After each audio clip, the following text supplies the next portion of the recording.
Esse é o primeiro vídeo de uma série de 3 vídeos que eu vou gravar sobre como hospedar na AWS uma aplicação React que vai interagir com um back-end onde a gente vai ter uma aplicação Spring Boot rodando. Na primeira parte desse vídeo eu vou comentar cada um desses serviços da AWS e como eles se comunicam entre si.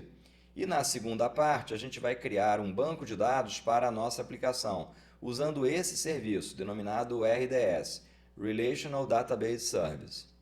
No segundo vídeo, a gente vai examinar como hospedar na AWS o back-end da nossa aplicação, que vai estar rodando o Spring Boot. E para isso, a gente vai examinar os serviços CloudFront, Load Balancer, EC2, que significa Elastic Compute Cloud, e o Certificate Manager, que a gente vai utilizar para emitir certificados digitais.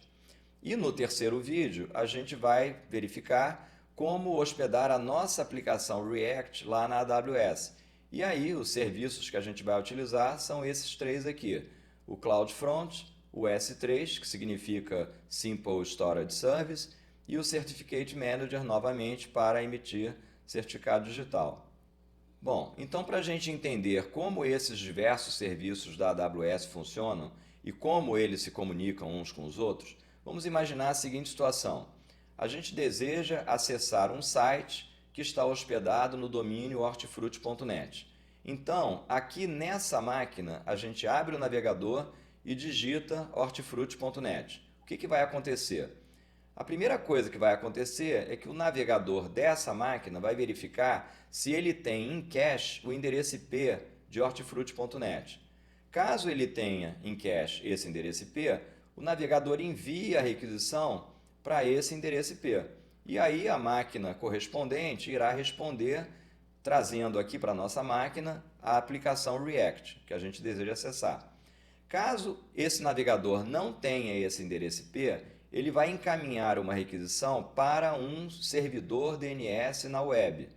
Se esse servidor DNS na web tiver em cache o endereço IP de hortifruti.net, ele responde para o navegador. Caso contrário, ele vai repassar essa requisição para uma série de servidores DNS em uma determinada hierarquia. E essa requisição, em última instância, poderá chegar no serviço de DNS de hortifruti.net.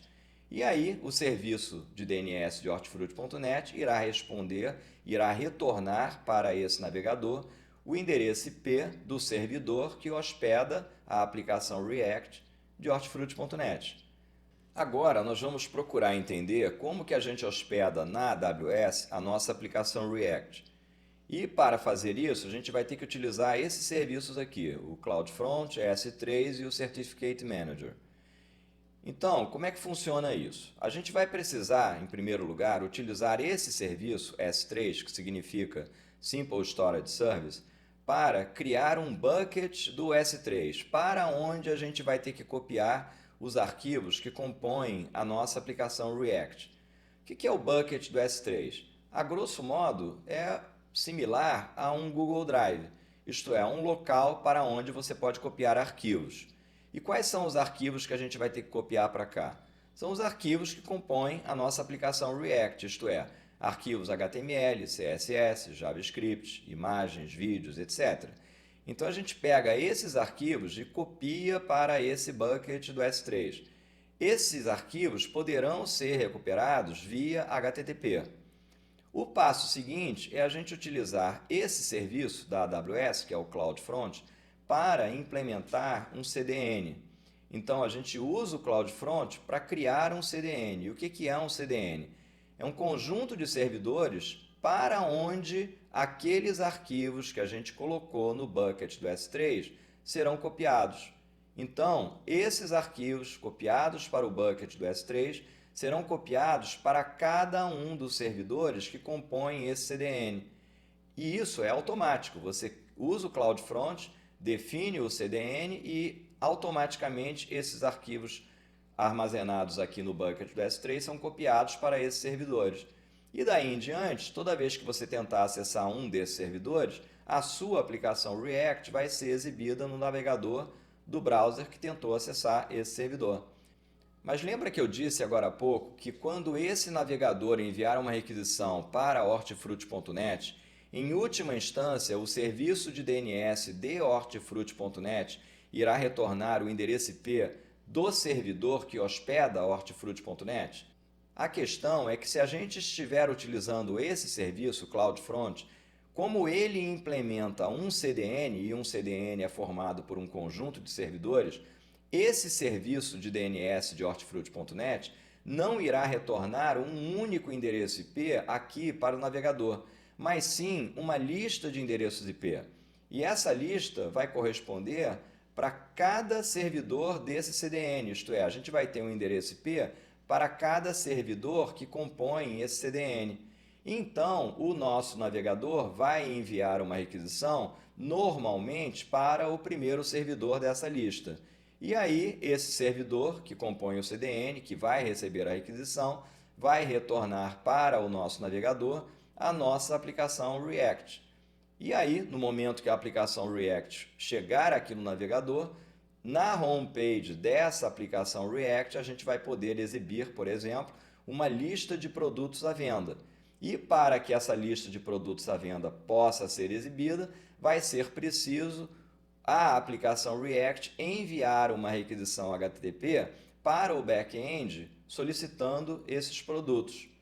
Agora, antes de a gente entrar aqui nessa parte do back-end, vamos entender mais um detalhezinho aqui no front-end.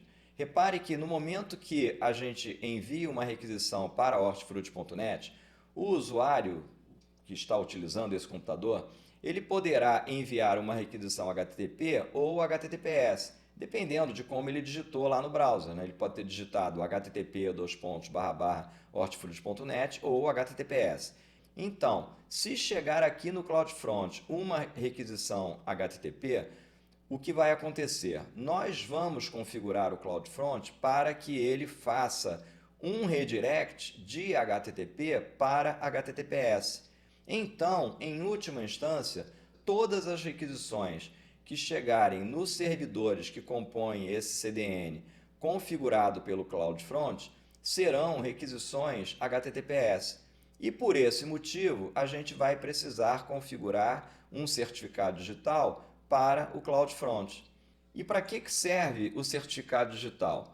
O certificado digital vai servir para que, no momento que o navegador envie uma requisição para hortifruti.net, o certificado digital irá comprovar que quem efetivamente está respondendo a essa requisição é hortifruti.net.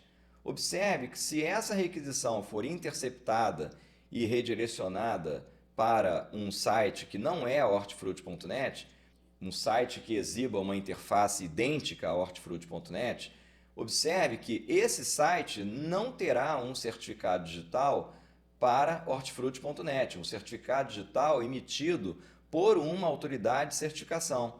Então, quando a requisição chegar aqui no navegador, o navegador vai saber que quem retornou aquela requisição não é hortifruti.net e você vai ser avisado disso. Vai ficar claro que se trata de uma fraude. Então, é para isso que serve o certificado digital, para comprovar que quem está respondendo àquela requisição é realmente hortifruti.net. E um outro detalhe importante é que quando a gente está utilizando um certificado digital, é porque a conversa entre o navegador e o destino da requisição vai ocorrer utilizando criptografia. Então significa que se tiver alguém aqui no meio do caminho xeretando essa conversa, não vai conseguir entender o que está sendo dito. Então são esses dois objetivos, né, de utilização de um certificado digital. Garantir que quem está respondendo é realmente hortifruti.net e garantir que a comunicação ocorre utilizando criptografia. Agora a gente vai falar sobre o back-end da nossa aplicação. Então, no momento que a nossa aplicação React é exibida aqui no navegador, como eu disse anteriormente, ela poderá querer exibir na sua homepage produtos que estão à venda pelo Hortifruti. Então, o que ela vai fazer? Ela vai enviar uma requisição HTTPS para o back-end solicitando esses produtos, uma requisição do tipo GET. Então ela envia uma requisição do tipo GET, do tipo HTTPS, para o back-end, solicitando os produtos que estão à venda.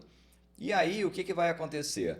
Observe que aqui no back-end a gente está utilizando o serviço CloudFront para definir um CDN, isto é, um conjunto de servidores, que irão responder a essas requisições HTTPS enviadas pelo nosso navegador. Então, o que poderá acontecer? A nossa máquina envia uma requisição para um determinado servidor, esse servidor verifica se possui em cache aqueles produtos à venda pelo Hortifruti, e aí esse servidor retorna para o nosso navegador a lista de produtos à venda. E a lista de produtos vai poder ser exibida no browser. Agora, caso esse servidor que vai receber a requisição, que faz parte do CDN, não tenha em cache essa lista de produtos, o que ele vai fazer? Ele vai repassar essa requisição HTTPS para um outro componente, para um outro serviço da AWS denominado Load Balancer. E o que o Load Balancer vai fazer? Ele vai encaminhar essa requisição que ele recebeu para um target group configurado nele, configurado no Load Balancer. E o que é o target group? Vai ser para onde o Load Balancer tem que encaminhar essa requisição. E para onde ele vai encaminhar? Ele vai encaminhar essa requisição para uma instância EC2. E o que é uma instância EC2? É uma máquina virtual onde nós vamos instalar a nossa aplicação Spring Boot. Então, o Load Balancer encaminha essa requisição para essa instância EC2, a nossa aplicação Spring Boot entra em ação, acessa o banco de dados, recupera aquela lista de produtos que a aplicação React deseja exibir, e essa lista de produtos é encaminhada ao browser na forma de objetos JSON. Então é assim que vai funcionar. Agora, observe o seguinte, é muito comum a gente ter aqui não apenas uma instância EC2, mas várias. Então esse desenho já está até indicando isso. Observe que a gente tem aqui 3 quadrados, indicando como se a gente tivesse aqui na memória 3 instâncias EC2, ou 3 máquinas virtuais hospedando a nossa aplicação Spring Boot. Então significa isso, que significa que a nossa aplicação Spring Boot estará rodando em 3 máquinas virtuais diferentes. E o Load Balancer, ao receber a requisição proveniente lá do CDN, ele poderá verificar qual máquina virtual está mais ociosa. E aí ele vai encaminhar essa requisição usando o HTTP para essa máquina virtual mais ociosa. Então, a aplicação Spring Boot hospedada nessa máquina acessa o banco de dados e, como eu disse, retorna os produtos à venda na forma de objetos JSON. Então, esses objetos JSON, essa lista de objetos será retornada para o Load Balancer, depois encaminhada para o servidor que compõe o CDN, que recebeu a requisição, e em seguida essa lista de objetos é retornada para o navegador. E aí os produtos poderão ser exibidos lá na homepage da nossa aplicação. Agora, observe o seguinte, a requisição encaminhada para o CloudFront é uma requisição HTTPS e ela terá que ser emitida para api.hortifruti.net. Então, como se trata de uma requisição HTTPS, a gente vai ter que emitir para o CloudFront um certificado digital. E esse certificado digital terá que ser emitido para a região de Norte Virgínia. Por quê? Isso tem relação com uma limitação da própria arquitetura da AWS. Ela exige que todo certificado emitido para o CloudFront, então observe, esse certificado aqui e esse, ambos sejam emitidos para a região de Norte Virgínia. Já certificados emitidos para outros serviços, que não seja o CloudFront, devem ser emitidos para a região onde a sua aplicação estará instalada. A nossa aplicação estará instalada na região de São Paulo. Então, o bucket do S3, as instâncias S2, o próprio Load Balancer, todos eles instalados na região de São Paulo. Todos eles configurados na região de São Paulo. Então, por essa razão, esse certificado digital criado para o Load Balancer deve também ser emitido para a região de São Paulo. Então, resumindo, nós vamos ter 3 certificados digitais emitidos. Um certificado digital na região de Norte Virgínia para hortifruti.net, um certificado também na região de Norte Virgínia para api.hortifruti.net e um certificado na região de São Paulo para api.hortifruti.net. Bom, então aqui a gente conclui essa primeira parte desse vídeo e agora na segunda parte a gente vai criar um banco de dados para essa nossa aplicação utilizando o serviço RDS. Bom, agora a gente vai para a segunda parte desse vídeo, que é a parte onde a gente cria na AWS um banco de dados para a nossa aplicação, um banco de dados MySQL. Então a primeira providência vai ser você entrar na AWS e criar uma conta para você. Então, no processo de criação da conta, você vai precisar informar um número de cartão de crédito.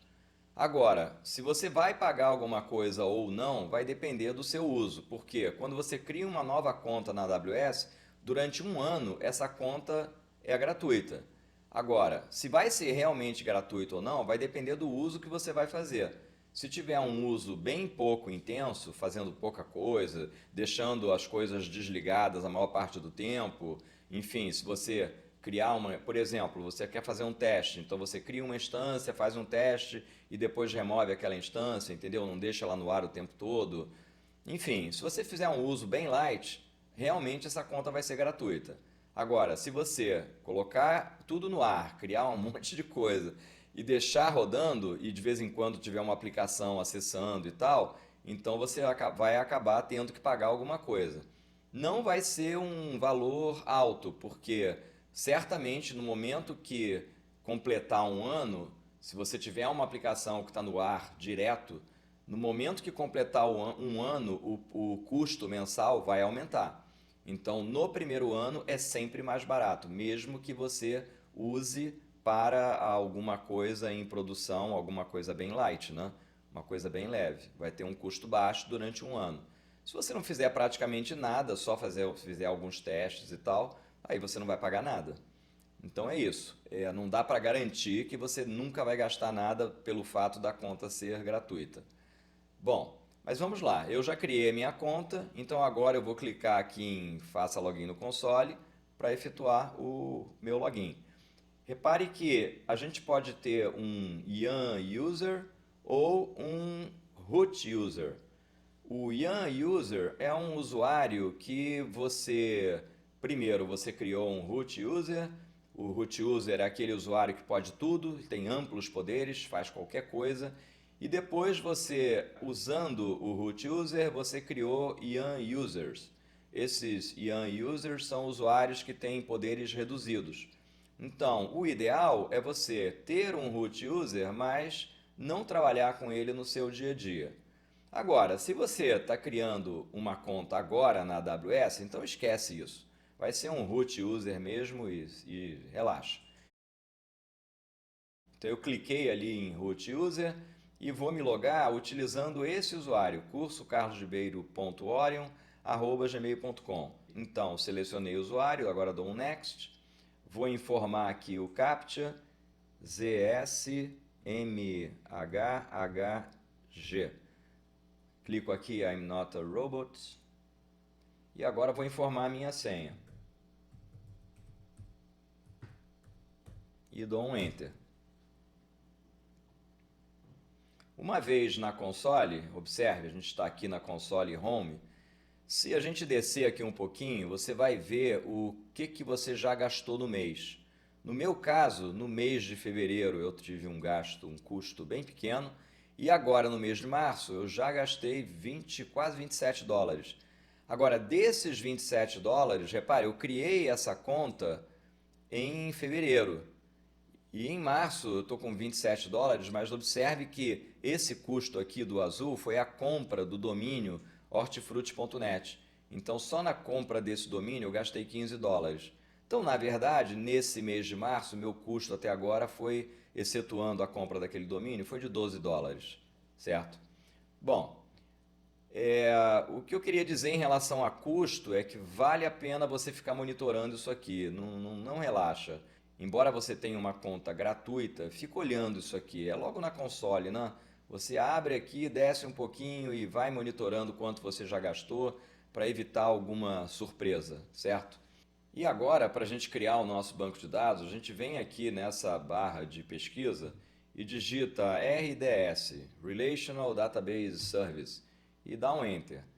E aí, observe, a primeira coisa que a gente tem que fazer, muito importante, é selecionar aqui a região onde a gente quer que esse banco de dados seja criado. E eu vou selecionar, na verdade já está selecionado, South America, São Paulo. Isso é super importante porque se você está no Brasil, na região de Rio de Janeiro, São Paulo, enfim, está no Brasil, é melhor você escolher, é muito melhor você escolher, por exemplo, a região de São Paulo, do que você criar o seu banco de dados lá nos Estados Unidos. Quer dizer, o custo que você vai ter tendo um banco de dados sendo acessado no Brasil, por clientes do Brasil, o custo que você vai ter por acessar um banco de dados que está hospedado nos Estados Unidos vai ser maior. Não vale a pena. Então, selecione a região onde você está. No meu caso, eu estou no Rio de Janeiro, então eu vou escolher São Paulo, a região de São Paulo, e em seguida a gente pode clicar aqui em DB Instances e criar a nossa primeira instância de banco de dados. Então venho aqui, clico em Create Database e ele exibe essa tela onde a gente vai poder escolher se vai querer fornecer todas as configurações, todas as opções de configurações, ou ficar com alguns defaults já pré-definidos. Vou deixar essa opção selecionada. Agora a gente vem aqui, escolhe o MySQL, quer dizer, vou pedir para ele criar para mim uma instância do MySQL. Ele vai utilizar o MySQL Community Edition, que é aquela versão gratuita, né, que você pode baixar para o seu computador se você quiser. Ela é de graça. Agora, dependendo do uso que você faça dela na Amazon, não é de graça, tá? Ela é de graça para você fazer download para o seu computador. MySQL é da Oracle e a Oracle disponibiliza essa versão Community Edition, que é gratuita para download no seu computador. Aqui a gente escolhe a versão do banco que a gente quer. Aí observe que tem desde a versão 5.7 até as versões 8, e ele sugere essa como default, 8040. Eu vou ficar no default. Aqui embaixo a gente vai escolher se quer um banco de produção, um banco de desenvolvimento e teste, ou se a gente quer usar uma instância do banco gratuita. E observe que no momento que eu escolher essa versão gratuita, ele desabilita essas duas opções aqui. Então, eu escolho aqui que eu quero uma versão do banco gratuita, ele desabilitou essas duas opções, e o que a gente tem agora? A gente vai ter um banco que vai ficar 99,5% do tempo no ar, mas não vai ter redundância de dados. Isto é, se a nossa instância de banco de dados falhar, por alguma razão, a nossa aplicação fica fora do ar, certo? Mas também pudera, é gratuito. Aqui a gente vai informar o identificador do banco, então eu vou informar hortifruti-id. Esse vai ser o identificador do banco, mas eu vou querer informar isso com letras minúsculas. Então, hortifruti-id. Agora a gente tem aqui o usuário, né, que é o usuário admin. Na verdade, o usuário default do MySQL é o usuário root, mas a AWS está dizendo que vai criar essa instância de banco com o usuário admin. E a gente está dizendo aqui que vai fornecer uma senha. Então, a senha que a gente vai utilizar será password. Então aqui eu digito password e confirmo password. Assim.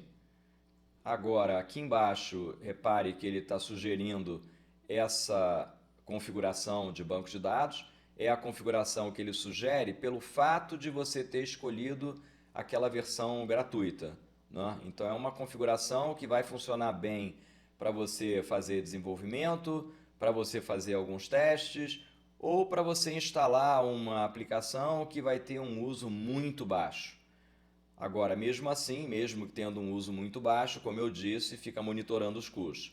Pode ser que em algum momento você tenha que pagar alguma coisa. Se deixar tudo isso, a instância no ar, a instância do banco do ar e instância de EC2 no ar, enfim, várias coisas no ar durante o mês inteiro, então pode ser que surja algum custo para você pagar. Aqui em Additional Storage Configuration, a gente não vai mexer em nada, eu me enganei em ter entrado aqui. Mais embaixo a gente clica aqui em Public Access, Yes. Por quê? Porque a gente vai querer poder utilizar o MySQL Workbench em qualquer computador, na internet, para poder acessar esse banco, tendo que fornecer apenas aquele usuário e o usuário admin com a senha password. Mais embaixo vem coisas relativas à segurança que a gente não vai mexer. Aqui em Additional Configuration ele está dizendo que vai usar a porta 3306, que é a porta default do MySQL. E mais aqui embaixo em Additional Configuration, novamente, a gente tem que informar o nome inicial do banco de dados, nome do banco de dados, que no MySQL corresponde ao esquema. Então vou escrever aqui Hortifruti, vai ser o esquema que a gente vai utilizar lá no MySQL. E acabou. Daqui para frente a gente pode descer direto e clicar aqui em Create Database. Nessa janela a gente pode fechar, não vamos modificar nada. E aqui, repare que ele está criando o banco de dados, cujo identificador é Hortifruti-ID. E ele está dizendo aqui que vai levar alguns minutos para fazer isso. Então, eu vou dar um pause nesse vídeo e assim que ele terminar, eu volto. Nosso banco de dados já foi criado, já está no ar. Observe o status aqui, está como Available. Então agora a gente clica aqui em Hortifruti-ID e aí você vai poder aqui recuperar o endpoint do banco de dados, que a gente vai poder utilizar lá no MySQL Workbench para acessar o banco. Então a gente clica aqui e em seguida vamos acessar o MySQL Workbench para conseguir acessar o banco usando aquela ferramenta. Agora, se você quiser dar uma relembrada no nome do esquema, basta clicar aqui em Configuration e observe que a gente tem aqui o DBName. Então, Hortifruti é o nome do esquema que a gente vai ter que criar lá no MySQL Workbench. Então, agora eu vou minimizar essa janela. Bom, e aqui no menu Iniciar do Windows, a gente seleciona o MySQL Workbench. E para a gente criar uma nova conexão que vai nos permitir acessar o banco de dados da Amazon, a gente clica nesse sinal de mais. Aqui a gente coloca o nome da conexão, eu vou chamar de Hortifruti. Em hostname a gente vai colar aquele endpoint que eu copiei agora há pouco. Em port permanece 3306, lembra, essa é a porta default utilizada pelo MySQL, eu não modifiquei isso. Aqui, onde aparece o username, lembra que a gente vai usar admin e não root. Quer dizer, root é o usuário default do MySQL. Normalmente, se você não fizer nenhuma modificação, ele vai sugerir o usuário root. Mas lá na AWS, ela utiliza admin e a gente manteve o usuário admin. E aqui, onde aparece password, a gente clica aqui e digita a nossa senha, que é password. Agora a gente salva. Observe que nesse ponto eu não vou informar o default esquema, porque o default esquema Hortifruti ainda não existe. Então, se eu digitar ele aqui, na hora que eu mandar testar a conexão, vai dar erro. Então, deixando em branco, eu consigo testar essa conexão. Então, eu clico aqui e observe que ela foi testada com sucesso.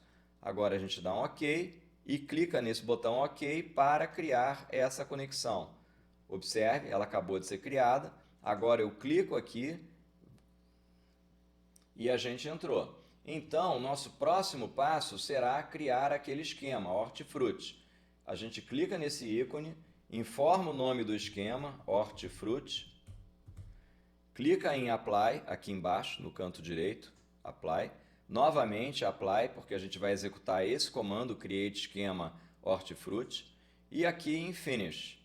E assim foi criado aqui o esquema Hortifruti. Para torná-lo default, a gente clica com o botão direito do mouse e marca Set as Default. Isso significa que qualquer comando SQL que eu mandar executar daqui para frente, tendo o esquema Hortifruti como default, esse comando SQL vai incidir sobre esse esquema.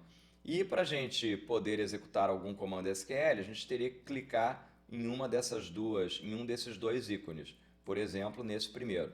Então agora a gente escreve o comando SQL e manda executar ele por aqui.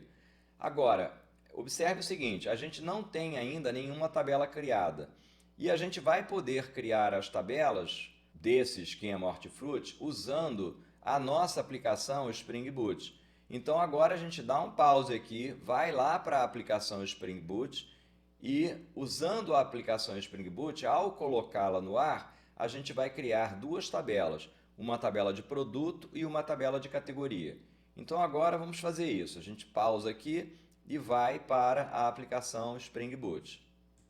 A aplicação Spring Boot está nessa pasta, então vou clicar nela com o botão direito do mouse e mandar abri-la com o IDE IntelliJ Community Edition.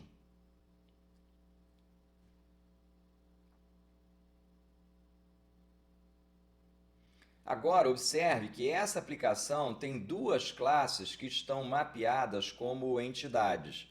Isto é, a classe produto está marcada aqui com @entity e a classe categoria também marcada com @entity. Então significa que quando eu colocar essa aplicação no ar, essas duas tabelas serão criadas, porque tanto a classe produto quanto a classe categoria serão mapeadas em tabelas, pelo fato delas estarem anotadas com essa anotação, @entity. Então, basta a gente colocar essa aplicação no ar. E como é que a gente coloca ela no ar? A gente seleciona aqui a API RESTful V1 Application e agora a gente clica nesse botão. No momento que a gente clicar nesse botão, a gente está colocando essa aplicação no ar. E aí todas as classes anotadas com @entity vão ser mapeadas em tabelas e serão criadas naquele banco de dados que a gente acabou de criar. Agora, para que essas duas classes sejam criadas como tabelas naquele banco de dados, a gente tem que entrar aqui em application.properties e onde a gente tem escrito localhost, a gente vai ter que colar aquele endpoint que eu copiei agora há pouco e está na memória ainda. Vou dar um Ctrl V aqui e pronto, está ele aqui. Esse é o endpoint do nosso banco de dados. O nosso banco de dados está escutando a porta 3306. O nome do esquema é Hortifruti, está correto, não preciso mexer aqui.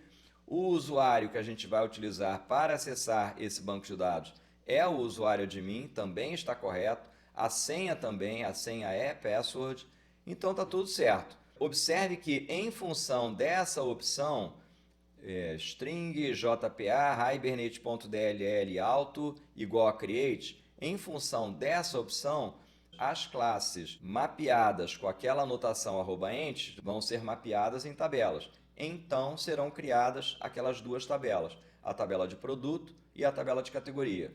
Acontece que existe uma associação, um para muitos, entre produto e categoria. Observe, o produto está associado a uma categoria e a categoria está associada a muitos produtos.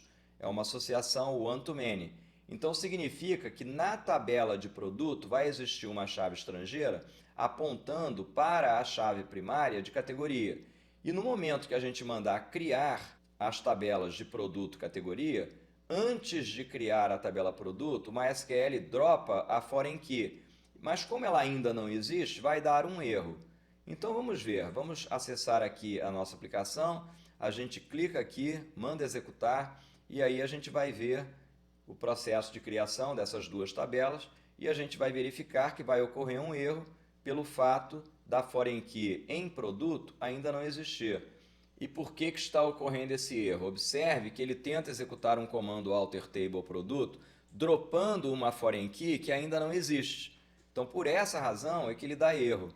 Mas é um erro que a gente pode ignorar. Inclusive a gente pode mandar executar esse código novamente, a gente pode colocar essa aplicação no ar mais uma vez. Observe, vou clicar aqui em Stop and Rerun e aí a gente vai ver que nessa segunda execução, como a foreign key agora já vai existir, então não vai mais dar erro. E aí, se a gente voltar lá no MySQL Workbench, a gente vai verificar que a tabela produto e a tabela categoria, as duas tabelas, foram criadas. Está vendo? Aqui ele criou a tabela de categoria e aqui ele está criando a tabela de produto. Então agora a gente dá um Alt Tab aqui, vai lá para o MySQL Workbench. Aqui a gente clica nesse botãozinho para fazer um refresh e aí observe que as tabelas de categoria e produto foram criadas. Se eu clicar aqui com o botão direito do mouse e mandar executar um select, ele vai mostrar que foram inseridas nessa tabela 3 linhas, 3 categorias, a categoria de frutas, legumes e verduras.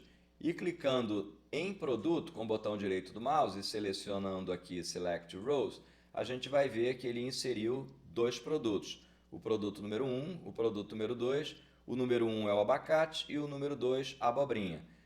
Em que momento esses produtos foram inseridos? No momento que a gente colocou a nossa aplicação no ar, nossa aplicação Spring Boot.